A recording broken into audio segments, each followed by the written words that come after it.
Introduction. The cafeteria. Imagine that a friend of yours, Carolyn, is the director of food services for a large city school system. She is in charge of hundreds of schools, and hundreds of thousands of kids eat in her cafeterias every day. Carolyn has formal training in nutrition, and she is a creative type who likes to think about things in non-traditional ways. One evening, over a good bottle of wine, she and her friend Adam, a statistically oriented management consultant who has worked with supermarket chains, hatched an interesting idea. Without changing any menus, they would run some experiments in her schools to determine whether the way the food is displayed and arranged might influence the choices kids make. Carolyn gave the directors of dozens of school cafeterias specific instructions on how to display the food choices. In some schools the desserts were placed first, in others last, and in still others in a separate line. The locations of various food items varied from one school to another. In some schools the French fries were at eye level, but in other schools it was the carrot sticks that were made more salient. From his experience in designing supermarket floor plans, Adam suspected that the results would be significant. He was right. Simply by rearranging the cafeteria, Carolyn was able to noticeably increase or decrease the consumption of many food items. From this experience she learned a big lesson. Small changes in context can greatly influence schoolchildren, just as they can greatly influence adults. The influence can be exercised for better or for worse. For example, Carolyn knows that she can increase consumption of healthy foods and decrease consumption of unhealthy ones. With hundreds of schools to work with, and a team of graduate student volunteers recruited to collect and analyze the data, Carolyn now understands that she has considerable power to influence what kids eat. She is pondering what to do with her newfound power. Here are some suggestions she has received from her usually sincere but occasionally mischievous friends and coworkers. Arrange the food to make the students best off. All things considered. Choose the food order at random. Try to arrange the food to get the kids to pick the same foods they would choose on their own. Maximize the sales of the items from the suppliers who are willing to offer the largest bribes. Maximize profits, period. Option 1 has obvious appeal, yet it does seem a bit intrusive, even paternalistic. But the alternatives are worse. Option 2, arranging the food at random, could be considered fair-minded and principled, and it is in one sense neutral. But a random order makes no sense in a cafeteria. On efficiency grounds, the salad dressing should be placed next to the salad, not with the desserts. Also, if the orders are randomized across schools, then the children at some schools will have less healthy diets than those at other schools. Is this desirable? Should Carolyn choose that kind of neutrality, if she can easily make most students better off, in part by improving their health? Option 3 might seem to be an honorable attempt to avoid intrusion. Try to mimic what the children would choose for themselves. Maybe that is really the neutral choice, and maybe Carolyn should neutrally follow people's wishes. But a little thought reveals that this is a difficult option to implement.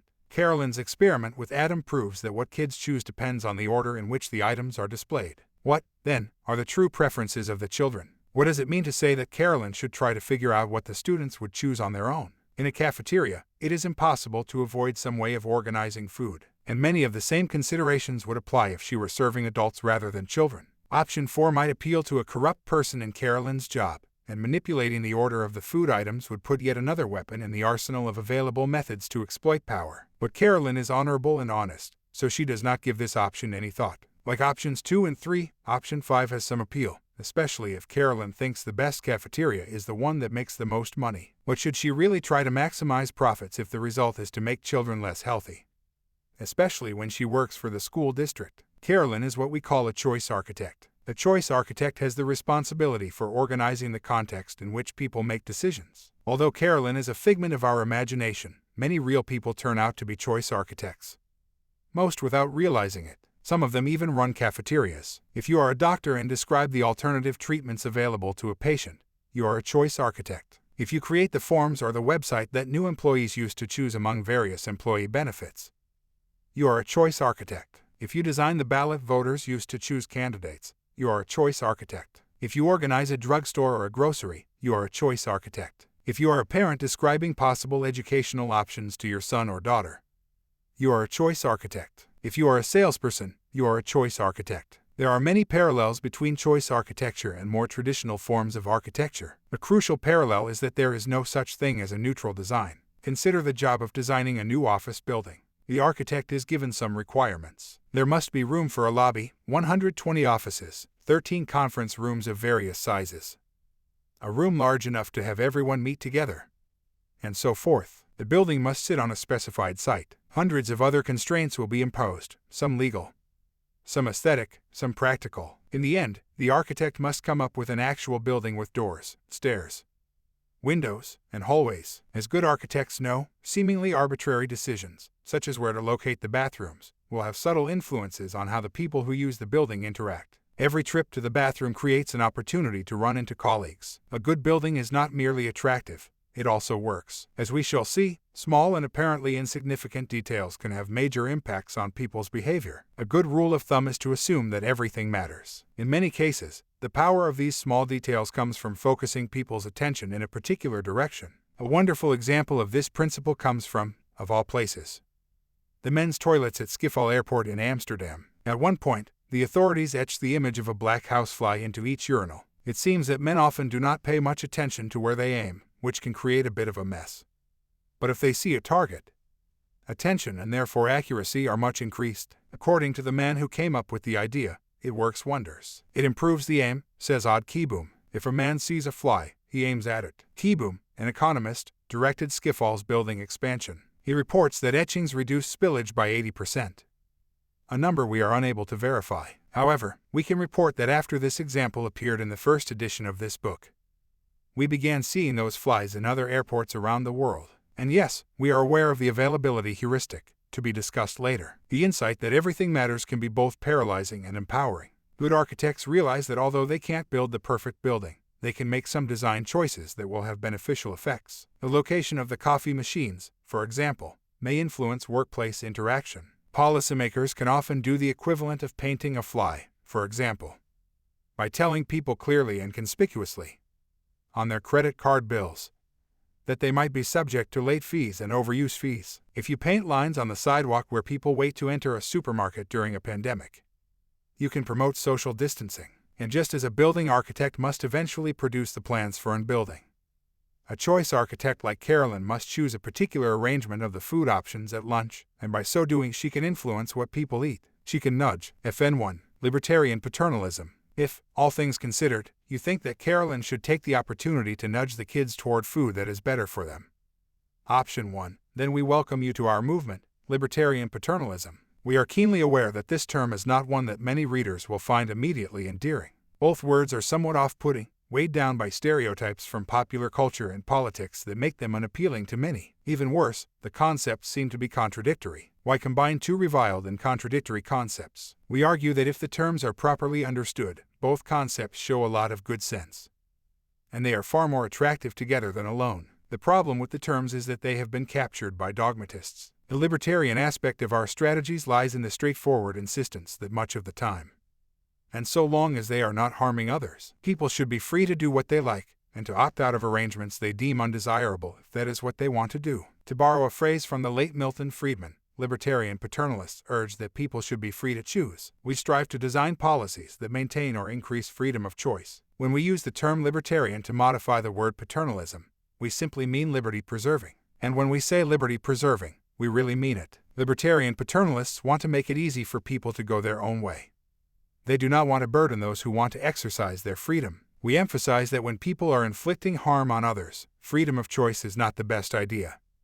But even in such cases, nudges can play an important role. We'll get to that. We also acknowledge that if people are making really terrible choices and harming their future selves, nudges might not be enough. We'll get to that, too. The paternalistic aspect lies in the claim that it is legitimate for choice architects to try to influence people's behavior in order to make their lives longer, healthier, and better. In other words, we argue for self-conscious efforts, by institutions in the private sector and by government, to steer people's choices in directions that will improve their lives. We are aware that many people, including many philosophers, have devoted a lot of effort to defining the term paternalism, and to exploring what might be right or wrong with it. The paternalistic policies that we favor aim to influence choices in a way that will make choosers better off, as judged by the choosers themselves. This is a paternalism of means, not of ends. Those policies help people reach their own preferred destination. We know from decades of behavioral science research that people often make poor decisions in laboratory experiments. People also make plenty of mistakes in real life, which reinforces the view well stated by the Beatles: we get by with a little help from our friends. Our goal, in short, is to help people make the choices that they would have made if they had paid full attention and possessed complete information, unlimited cognitive ability, and complete self-control. That doesn't mean people shouldn't sometimes stay out late, overeat, and have fun. As they say, enjoy life now. This is not a rehearsal. Libertarian paternalism is a relatively weak, soft, and non-intrusive type of paternalism because choices are not blocked, fenced off, or significantly burdened. If people want to smoke cigarettes, eat a lot of candy, choose an unsuitable health care plan, or fail to save for retirement, libertarian paternalists will not force them to do otherwise, or even make things hard for them. Still, the approach we recommend does count as paternalistic, because in important contexts, private and public choice architects should not merely track or implement people's anticipated choices. Rather, they should attempt to move people in directions that will make their lives better. They should nudge. A nudge, as we will use the term, is any aspect of the choice architecture that alters people's behavior in a predictable way without forbidding any options or significantly changing their economic incentives. To count as a mere nudge, the intervention must be easy and cheap to avoid. Nudges are not taxes, fines, subsidies, bans, or mandates. Putting the fruit at eye level counts as a nudge. Banning junk food does not. Many of the policies we recommend can be and have been implemented by the private sector. Employers, for example, are important choice architects in many of the examples we discuss in this book. In areas involving healthcare and retirement plans, we think that employers can give employees far more helpful nudges. Private companies that want to make money and to do good can benefit by creating environmentally friendly nudges, helping to reduce air pollution and the emission of greenhouse gases. But, of course, companies can also use the concepts we discussed to increase sales in unsavory ways. They might impose sludge. We strive to reduce the sludge produced in both the public and private sectors. See Chapter 8, Econs and Humans, Why Nudges Can Help. Those who reject paternalism often claim that human beings do a terrific job of making choices.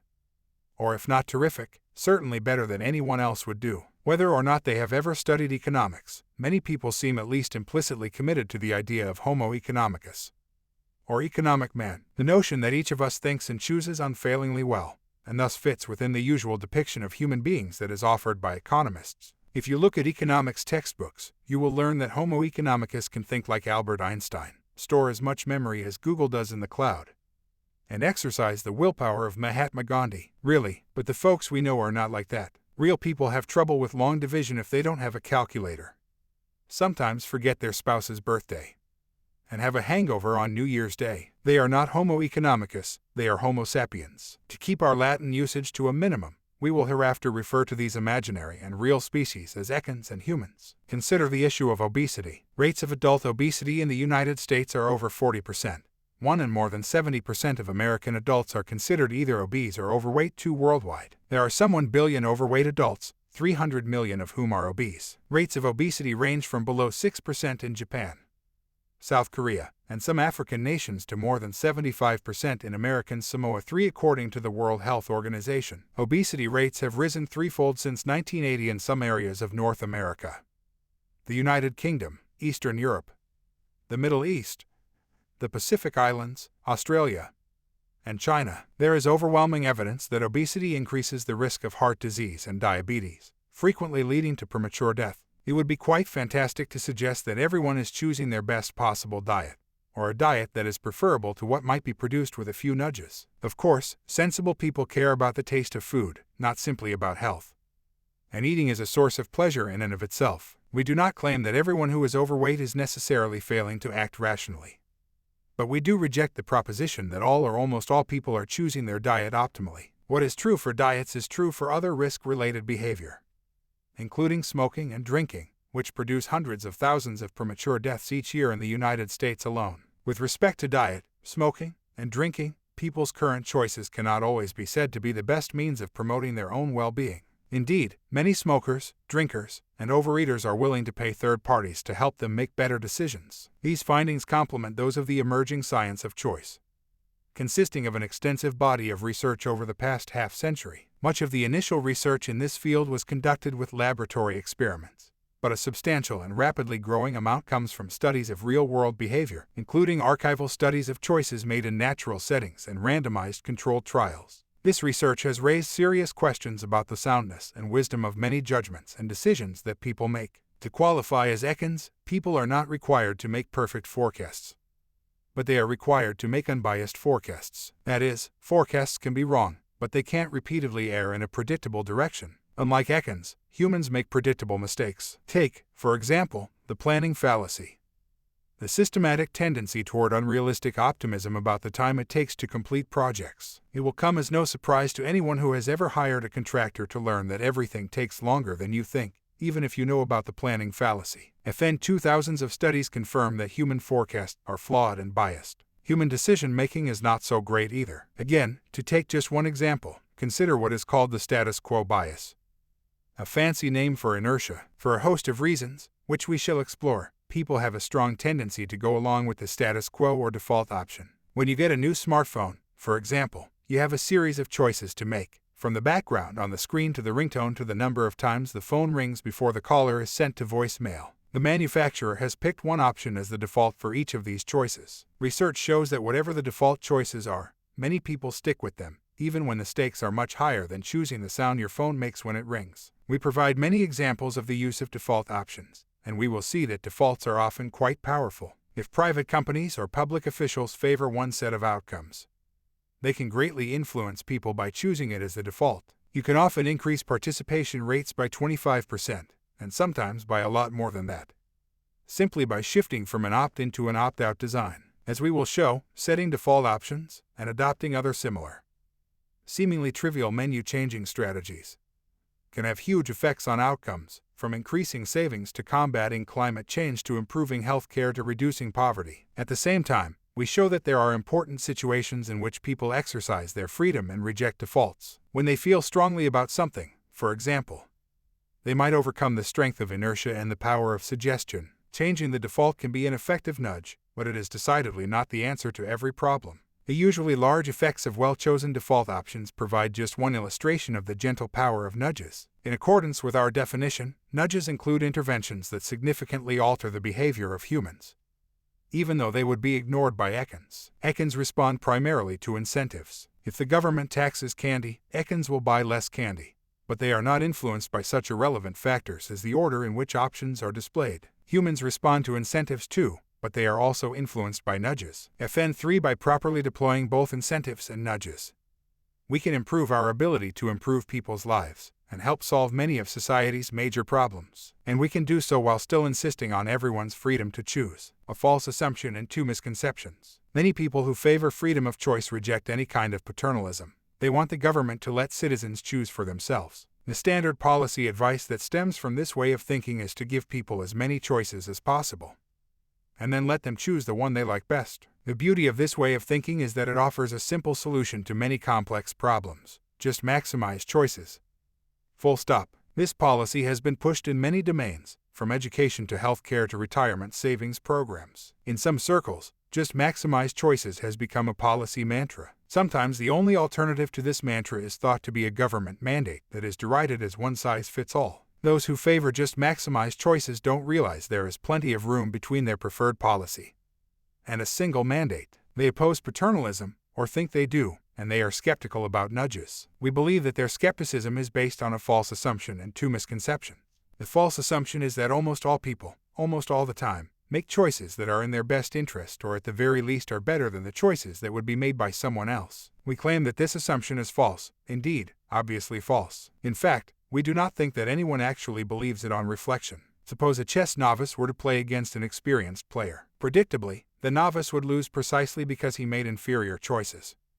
Choices that could easily be improved by some helpful hints. In many areas, ordinary consumers are novices, interacting in a world inhabited by experienced professionals trying to sell them things. More broadly, how well people choose is an empirical question, one whose answer is likely to vary across domains. Generally, people make good choices in contexts in which they have lots of experience, good information, and prompt feedback. Say, choosing among familiar ice cream flavors. People know whether they like chocolate, vanilla, coffee, or something else. They do less well in contexts in which they are inexperienced and poorly informed, and in which feedback is slow or infrequent. Say, in saving for retirement or in choosing among medical treatments or investment options. If you are given 50 different insurance policies from which to choose, with multiple and varying features, you might benefit from a little help. So long as people are not choosing perfectly, some changes in the choice architecture could make their lives go better. As we will try to show, it is not only possible to design choice architecture to make people better off. In many cases, it is easy to do so. The first misconception is that it is possible to avoid influencing people's choices. In countless situations, some organization or agent must make a choice that will affect the behavior of some other people. There is, in those situations, no way of avoiding nudging in some direction.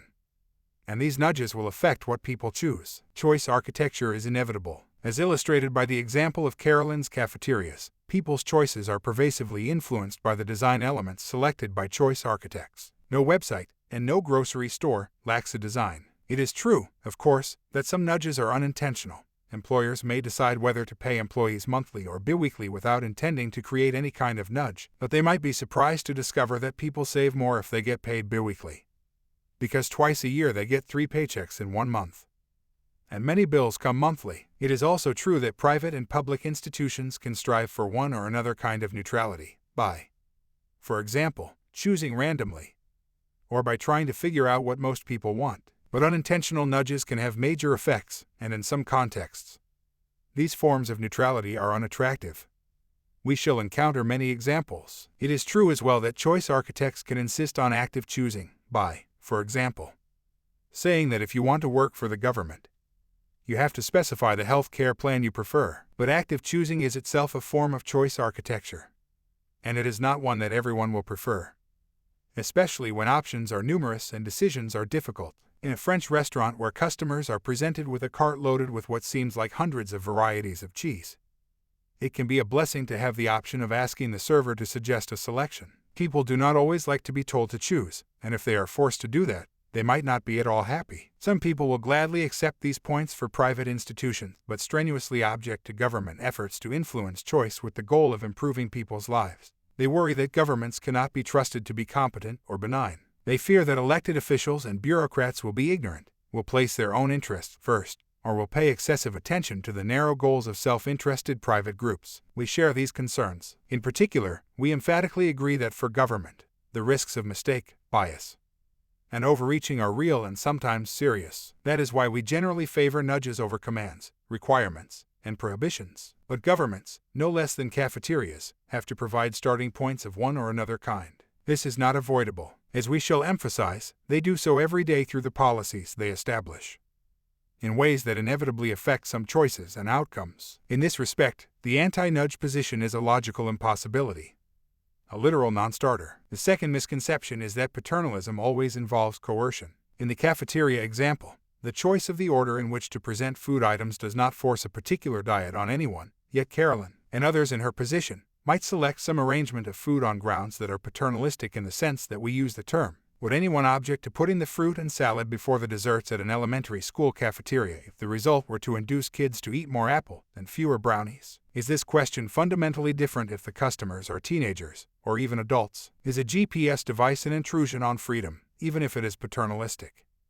in the sense that it tries to tell you how to get to your preferred destination? When no coercion is involved, we think that some types of paternalism should be acceptable even to those who most embrace freedom of choice. In domains as varied as savings, health, consumer protection, organ donation, climate change, and insurance, we will offer specific suggestions in keeping with our general approach, and by insisting that choices remain unrestricted, we think that the risks of inept or even corrupt designs are reduced. Freedom to choose is the best safeguard against bad choice architecture. Choice architecture in action. Choice architects can make major improvements to the lives of others by designing user-friendly environments. Many of the most successful companies have succeeded in the marketplace for exactly that reason. Sometimes the choice architecture is highly visible, and consumers and employees appreciate the value it provides. Apple's iPhone became an enormous economic success in part because of its elegant style, but mostly because users found it easy to get the device to do what they want. Sometimes the choice architecture is neglected and could benefit from some careful attention. Consider an illustration from the American workplace. Most large employers offer a range of benefits, including such things as life and health insurance and retirement savings plans. Once a year in late fall, there is an open enrollment period when employees are allowed to revise the selections that they made the previous year. Employees are required to make their choices online. They typically receive, by mail, a package of materials explaining the choices they have and instructions on how to log on to make these choices. They also receive various reminders. Because employees are human, some neglect to log on. So it is crucial to decide what the default options are for these busy, absent-minded, and perhaps even overwhelmed employees. Usually, the default is one of two options. Employees can be given the same option they chose the previous year, or their choice can be set back to zero. Call these the status quo and back to zero options. How should the choice architect choose between these defaults? Libertarian paternalists would like to set the default by asking what thoughtful and well-informed employees would actually want. Although this principle may not always lead to a clear choice, it is certainly better than choosing the default at random, or making either status quo or back to zero the default for everything. For example, it is a good guess that most employees would not want to cancel their heavily subsidized health insurance. So, for health insurance, the status quo default seems strongly preferable to the back to zero default. Compare this to an employee's flexible spending account, a peculiarly cruel benefit that we believe exists only in the United States. An employee can contribute money into this account each month, can then be used to pay for certain expenditures. The cruel feature is that money put into this account has to be spent by March 31st of the following year or it is lost, and the predicted expenditures might vary greatly from one year to the next. In this case, the back to zero default probably makes more sense than the status quo. This problem is not hypothetical. Some time ago, Thaler had a meeting with 3 of the top administrative officers of his employer, the University of Chicago, to discuss similar issues, and the meeting happened to take place on the final day of the open enrollment period. He mentioned this coincidence and teasingly asked whether the administrators had remembered to log on and adjust their benefits package. One sheepishly said that he was planning on doing it later that day and was glad for the reminder. Another admitted to having forgotten, and the third said that he was hoping his wife had remembered to do it. The group then turned to the topic of the meeting, namely what the default should be for an option with the uninviting name Supplementary Salary Reduction Program. At that time, the default was the back to zero option, and Thaler had arranged the meeting hoping to convince the administrators to change the default to same as last year. After their own absent-minded behavior was made salient to them, the administrators quickly agreed to the change. We are confident that many university employees will have more comfortable retirements as a result. This example illustrates some basic principles of good choice architecture. Choosers are human, so designers should make life as easy as possible. Send reminders and then try to minimize the costs imposed on those who, despite your best efforts, space out. As we will see, these principles can be applied in both the private and public sectors, and there is much room for going beyond what is now being done. Large companies and governments, please take note. A new path. We shall have a great deal to say about nudges from private institutions, but many of the most important applications of libertarian paternalism are for governments, and we will offer a number of recommendations for public policy and law. Our hope when we originally wrote this book was that those recommendations might appeal to both sides of the political divide. Indeed, we believe that the policies suggested by libertarian paternalism could be embraced by conservatives and liberals. We are pleased to report that, far more than we could have anticipated, that belief has been vindicated. In the United Kingdom, former Prime Minister David Cameron, the leader of the Conservative Party, embraced nudging and created the world's first team devoted solely to this effort, officially called the Behavioral Insights Team, but often called the Nudge Unit. FN4 in the United States, former President Barack Obama, a Democrat and a liberal, also embraced the basic idea, directed his agencies to adopt numerous nudges, and created a nudge unit of his own. The United States Agency for International Development has an assortment of programs that use behavioral science and insights. In the years since the book was originally published, governments around the world, spanning the political landscape, have incorporated these and related ideas in an effort to make their programs more efficient and effective. There are behavioral insights teams or nudge units of various kinds in numerous nations, including Australia, New Zealand, Germany, Canada, Finland, Singapore, the Netherlands, France, Japan, India, Qatar, and Saudi Arabia. A great deal of relevant work is being done by the World Bank, the United Nations, and the European Commission. In 2020, the World Health Organization created a behavioral insights initiative focusing on numerous public health issues, including pandemics, vaccination uptake, and risk-taking by young people. Although the world seems to be becoming increasingly polarized, we continue to believe that libertarian paternalism can be a promising foundation for bipartisanship and for simple problem-solving. Better governance often requires less in the way of government coercion and more in the way of freedom to choose. Mandates and prohibitions have their place, but when incentives and nudges replace requirements and bans,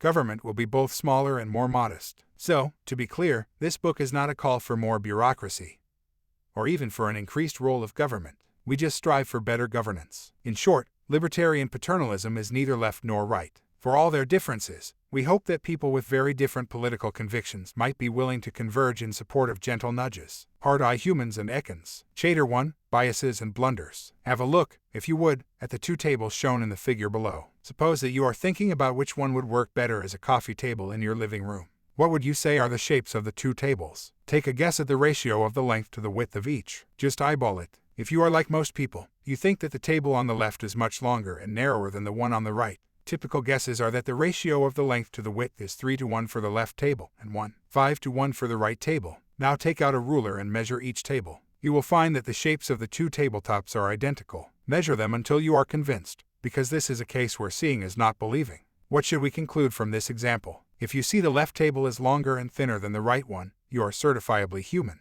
There is nothing wrong with you. Still, your judgment in this task was biased, and predictably so. No one thinks that the right table is narrower. Not only were you wrong, you were probably confident that you were right. If you like, you can put this visual to good use when you encounter others who are equally human and who are disposed to gamble away their money, say, at a bar. Now consider figure 1.2. Do these two shapes look the same or different? Again, if you are human and have decent vision, you probably see these shapes as being identical, as they are. But these two shapes are just the tabletops from figure 1.1, removed from their legs and reoriented. Both the legs and the orientation facilitate the illusion that the tabletops are different in figure 1.1.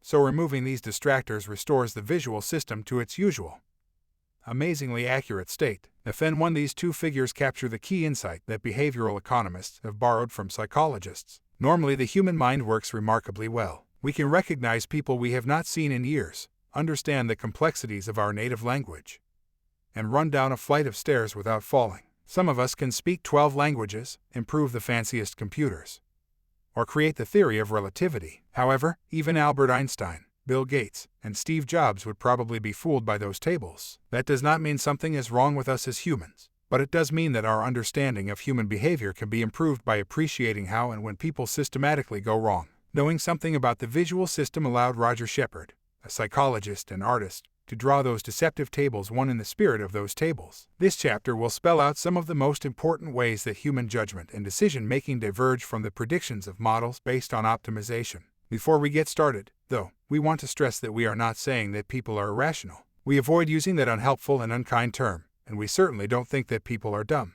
Rather, the problem is that we are fallible and life is hard. If every time we went food shopping, we tried to solve the problem of choosing the very best possible combination of items to buy, we would never get out of the store. Instead, we take sensible shortcuts, and we try to get home before we start eating the things in our cart. We are human. Rules of thumb. To deal with life, we use rules of thumb. They are handy and useful. Their variety is nicely illustrated by Tom Parker's fascinating 1983 book, Rules of Thumb. Parker wrote the book by asking friends to send him examples. These include: 1 ostrich egg will serve 24 people for brunch. 10 people will raise the temperature of an average-sized room by 1 degree per hour. And 1 to which we will return: no more than 25% of the guests at a university dinner party can come from the economics department without spoiling the conversation. Although rules of thumb can be very helpful, their use can also lead to systematic biases. This insight, first stated decades ago by two of our heroes, the psychologists Daniel Kahneman and Amos Tversky, changed how psychologists think about thinking. Their early work identified 3 common rules of thumb or heuristics: anchoring, availability, and representativeness, and the biases that are associated with each. Their research program became known as the heuristics and biases approach to the study of human judgment. This approach has been an inspiration for behavioral economics in general, and especially for this book. Anchoring. Suppose we were asked to guess the population of Milwaukee, a city about a 2-hour drive north of Chicago, where we both lived when we wrote the first edition of this book. Neither of us knows much about Milwaukee, but we believe it is the biggest city in Wisconsin. How should we go about guessing? Well, a good thing to do is to start with something we do know, such as the population of Chicago, which is roughly 3 million, and we know that Milwaukee is a big enough city to have professional baseball and basketball teams, but clearly not as big as Chicago. So, maybe it is 1/3 the size, say 1 million. Now consider someone from Green Bay, Wisconsin, who is asked the same question. She also doesn't know the answer, but she does know that Green Bay has about 100,000 people and that Milwaukee is larger. So she guesses, say, 3 times larger, 300,000. This process is called anchoring and adjustment. You start with some anchor, a number you know, and adjust in the direction you think is appropriate. So far, so good. The bias occurs because the adjustments are typically insufficient. Experiments repeatedly show that in problems similar to our example, people from Chicago are likely to make a high guess, while those from Green Bay guess low. As it happens, Milwaukee has about 590,000 people. Even obviously irrelevant anchors creep into the decision-making process. Try this one yourself. Think about the last 3 digits of your phone number. Write the number down if you can. Now, when do you think Attila the Hun sacked Europe? Was it before or after that year? What is your best guess? Even if you do not know much about European history, you do know enough to know that whenever Attila did whatever he did, the date has nothing to do with your phone number. Still, when we conduct this experiment with our students, we get answers that are more than 300 years later from students who start with high anchors rather than low ones. Anchors can even influence how you think your life is going. In one experiment, college students were asked 2 questions. How happy are you? How often are you dating? When the 2 questions were asked in this order, the correlation between the 2 questions was quite low. But when the question order was reversed, so that the dating question was asked first, the correlation jumped to 0.62. Apparently, when prompted by the dating question, the students use what might be called the dating heuristic to answer the question about how happy they are. Gee, I can't remember when I last had a date. I must be miserable. Similar results can be obtained from married couples if the dating question is replaced by a lovemaking question too in the language of this book. Anchors serve as nudges. One example comes from tipping behavior in taxicabs. Taxi drivers were initially reluctant to adopt the technology to accept credit cards in their cabs, because the credit card companies take a cut of roughly 3%. But those who did install the technology were pleasantly surprised to learn that their tips increased. This was partly due to some anchoring. When customers elected to use their card to pay, they would often be confronted with tip options that looked something like this: 15%, 20%, 25%, choose your own amount. Notice this screen is nudging people toward higher tips by offering pre-calculated amounts that start at these percentages. Also, the option to choose your own tip is a bit of an illusion. The screen appears only when the trip is over. The customer is ready to leave, others may be waiting to get into the cab, and entering one's own amount requires some calculations and a couple extra steps. By contrast, just clicking one of the buttons is easy. Nevertheless, it is tricky to figure out what the best defaults would be from the perspective of the driver. This is shown in a careful study by behavioral economist Karim Hageg. Hageg was able to compare the tips from 2 cab companies, one of which offered 15, 20, and 25% tip suggestions, whereas the other had defaults of 20, 25, and 30%. On balance, the screen with the relatively higher default tips significantly increased drivers' earnings, because they increased the average tip. But interestingly, they also provoked an increase in the number of riders who offered no tip at all. Some people were evidently put off by the aggressive defaults, and they refused to give anything. 3. This is connected with the behavioral phenomenon of reactance. When people feel ordered around, they might get mad and do the opposite of what is being ordered. Still, the evidence shows that, within reason, the more you ask for, the more you tend to get. Hageg's headline is that because of the higher on-screen default tips, taxi drivers ended up with a decent increase in their annual earnings. Lawyers who sue companies sometimes win astronomical amounts, in part because they have successfully induced juries to anchor on multi-million-dollar figures. Clever negotiators often get amazing deals for their clients by producing an opening offer that makes their adversary thrilled to pay half that very high amount. But keep that notion of reactance in mind. If you get greedy, you might end up with nothing. Availability. A quick quiz. In the United States, are more gun deaths caused by homicides or suicides? In answering questions of this kind, most people use what is called the availability heuristic. They assess the likelihood of risks by asking how readily examples come to mind. Because homicides are much more heavily reported in the news media, they are more available than suicides, and so people tend to believe, wrongly, that guns cause more deaths from homicide than from suicide. An important lesson can be found here. People often buy a gun thinking they want to protect their family, but it is much more likely that they will increase the chance that a family member successfully commits suicide. Accessibility and salience are closely related to availability, and they are important as well. If you have personally experienced a serious earthquake, you're more likely to believe that a flood or an earthquake is likely than if you read about it in a weekly magazine. Thus, vivid and easily imagined causes of death often receive inflated estimates of probability, and less vivid causes receive low estimates, even if they occur with a far greater frequency. So, too, recent events have a greater impact on our behavior and on our fears than earlier ones. The availability heuristic helps to explain much risk-related behavior, including both public and private decisions to take precautions. Whether people buy insurance for natural disasters is greatly affected by recent experiences in the aftermath of a flood. Purchases of new flood insurance policies rise sharply, but purchases decline steadily from that point. As vivid memories recede, and people who know someone who has experienced a flood are more likely to buy flood insurance for themselves. Regardless of the flood risk they actually face, 5 biased assessments of risk can perversely influence how we prepare for and respond to crises, business choices, and the political process. When technology stocks have done very well, people might well buy technology stocks, even if by that point they've become a bad investment.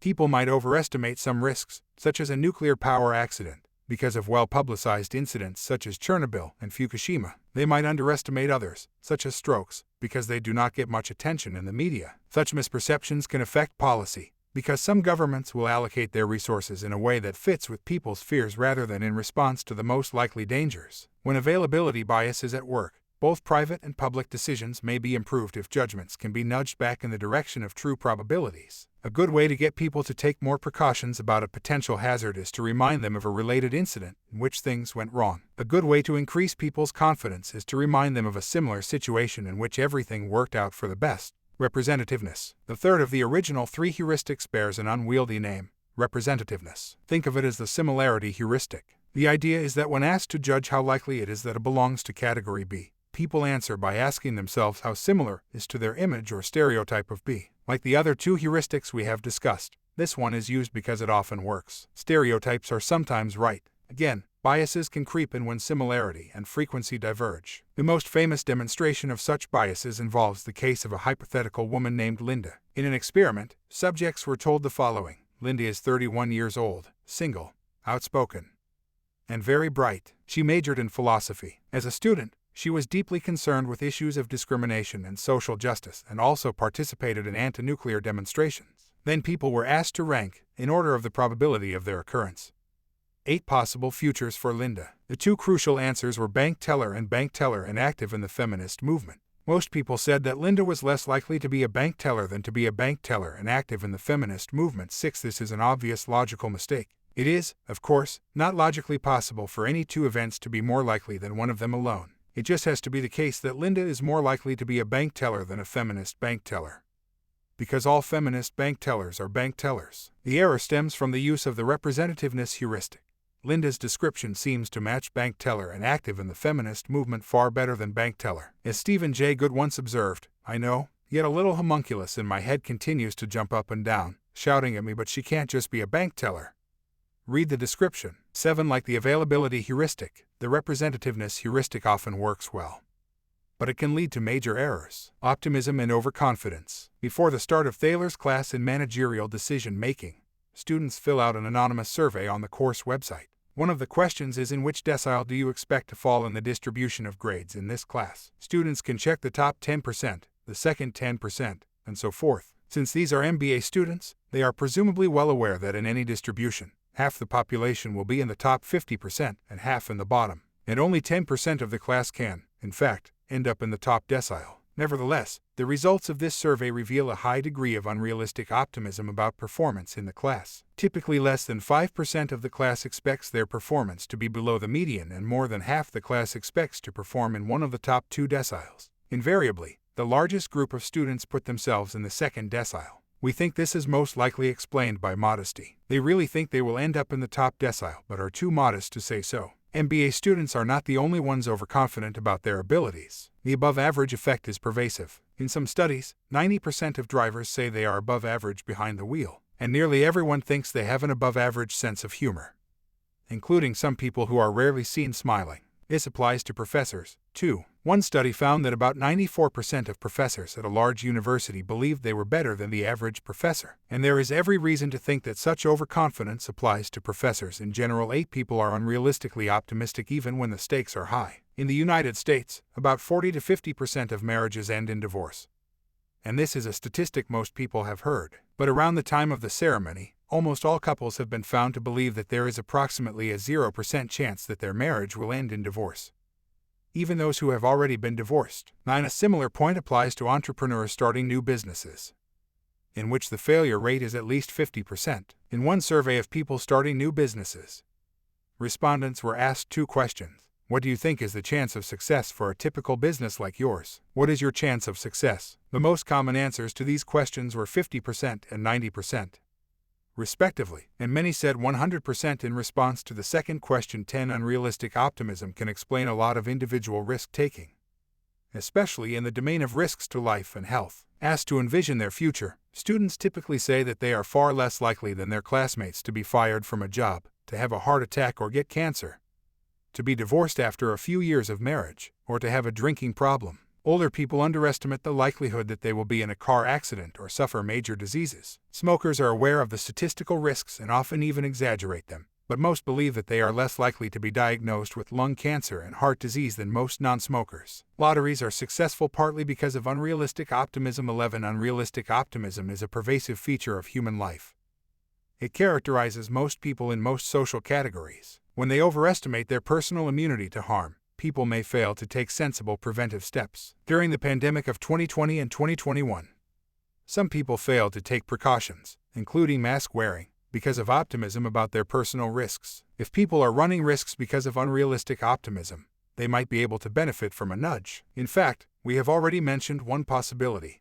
If people are reminded of a bad event, they may not continue to be so optimistic. Gains and losses. People hate losses. In more technical language, people are loss-averse. Roughly speaking, the prospect of losing something makes you twice as miserable as the prospect of gaining the same thing makes you happy. How do we know this? Consider a simple experiment. Half the students in a class are given a coffee mug with the insignia of their home university embossed on it. The students who do not get a mug are asked to examine their neighbors' mugs. Then mug owners are invited to sell their mugs and non-owners are invited to buy them. They do so by answering this question: at each of the following prices, indicate whether you would be willing to. The results show that those with mugs demand roughly twice as much to give them up as others are willing to pay to get one. Thousands of mugs have been used in dozens of replications of this experiment, but the results are nearly always the same. Once you have a mug, you don't want to give it up. But if you don't have one, you don't feel an urgent need to buy one. What this means is that people do not assign specific values to objects.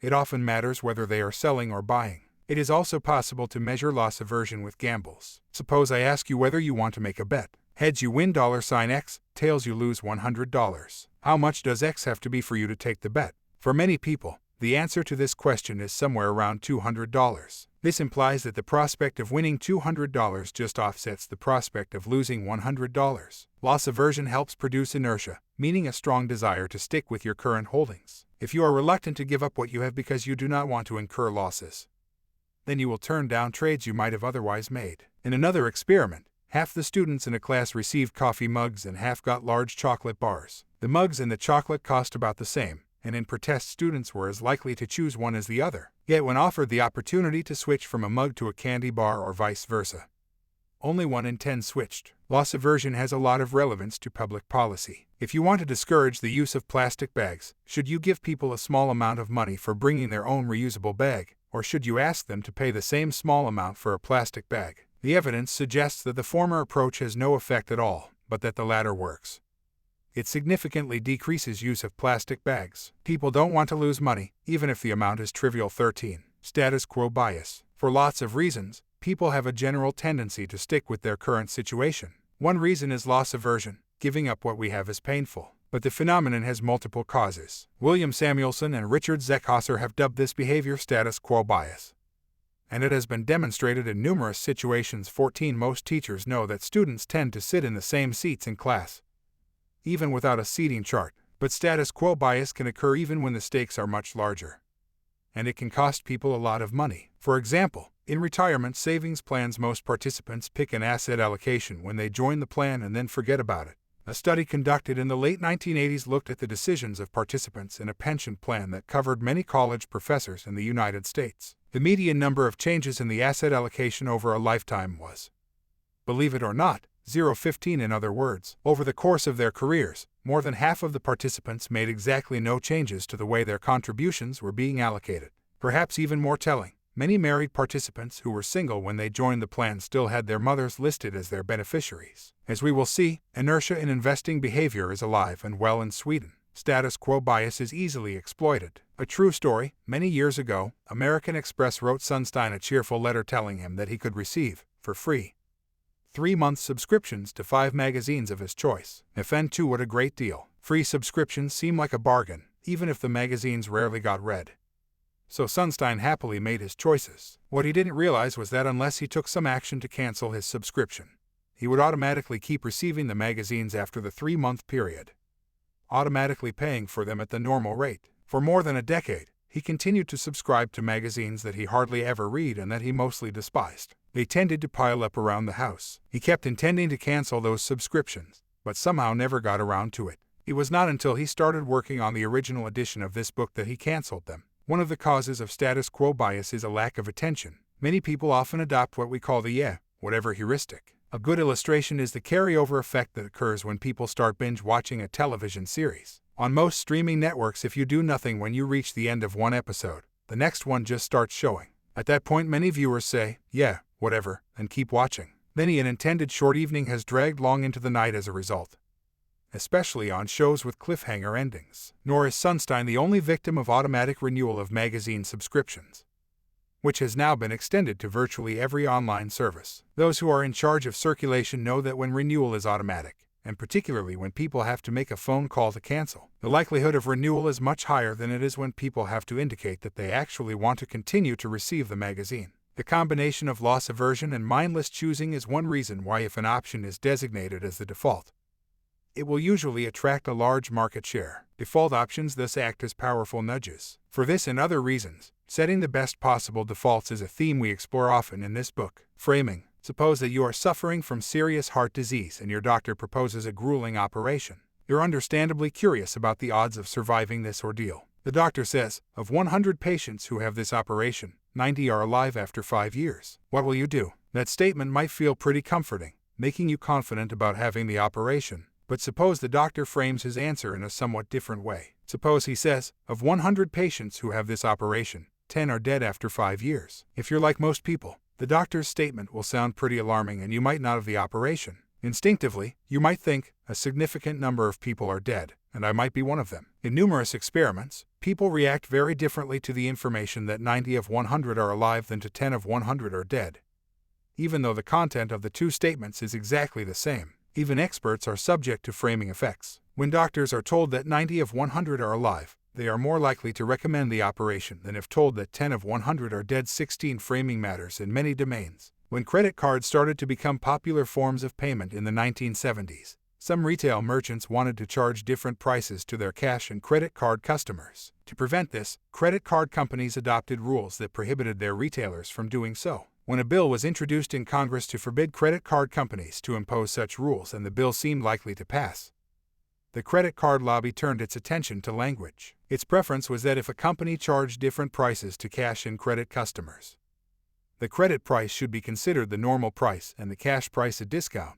rather than the alternative of making the cash price the usual price and adding a surcharge for credit card customers. The credit card companies had a good, intuitive understanding of what psychologists would come to call framing. The idea is that choices depend, in part, on the way in which problems are described. The point matters a great deal for public policy. Energy conservation is now rightly receiving a lot of attention. So consider the following information campaigns. If you use energy conservation methods, you will save $350 per year. If you do not use energy conservation methods, you will lose $350 per year. There is evidence that information campaign, framed in terms of loss, might be more effective than information campaign. If the government wants to encourage energy conservation, option looks like a stronger nudge. Much like status quo bias, framing effects are exacerbated by the human tendency occasionally to be somewhat mindless, passive decision makers. Few of us bother to check to make sure reframing the decisions we face would produce a different answer. One reason why we don't check for consistency may be that we wouldn't know what to make of a contradiction. This implies that frames can be powerful nudges, and must be selected with care and caution.